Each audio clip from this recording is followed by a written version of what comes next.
For today's video mga palangga ay magtanim tayo ng onion leaves or sibuyas dahon, no?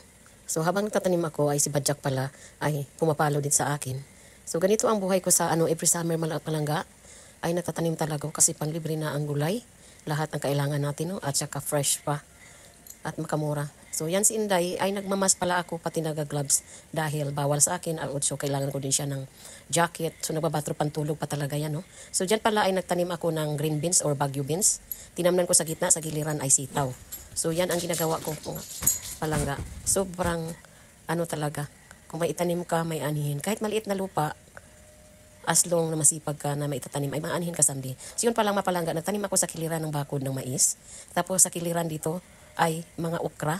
So nilagyan ko din siya dyan ng cucumber, some of them pati yung mga kalabasa, no? So dyan sa gitna may mga mais yan dyan, nagtumutubo na pala. At yan, habuk-habukan ko ko yan siya para yung lupa ba. So yung mga palangga at nagtanim ako ng tawag nila yung green peas, no? Kahit kainin mong hilaw yun pwede. So yan, nagtanim ako panibago para marami at green talaga. So yan mga palangga ay pumunta para ako dito sa isang plat. Ako din gumawa niyan. So marami diyang similya dyan. Kung anong tutubo yun, itatransfer ko na lang. So habang ako nagtatanim ako ng green peas dyan, at saka Baguio beans or American beans tawag nila, no? Ito naman si Badjak, sige amoy-amoy sa aking tinataniman, no? So yan, as you can see, pumafalo talaga yan siya, guys. Sobrang siloso yan si Badjak, no? Mag 4 months na pala yan siya. So yan, sinasabot ko pala ang bisil or tawag nila siguro sangig.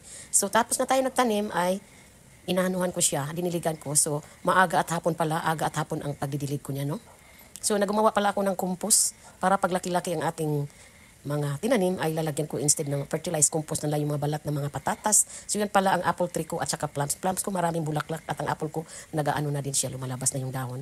So yan mga palangga at diniligan ko. Yan ang sibuyas dahon. Diligan natin, di na natin kailangan magbili sa kung saan na no. At dyan, masaya pati si Apa, masaya, pati apo ko masaya ang mag-harvest kami dyan.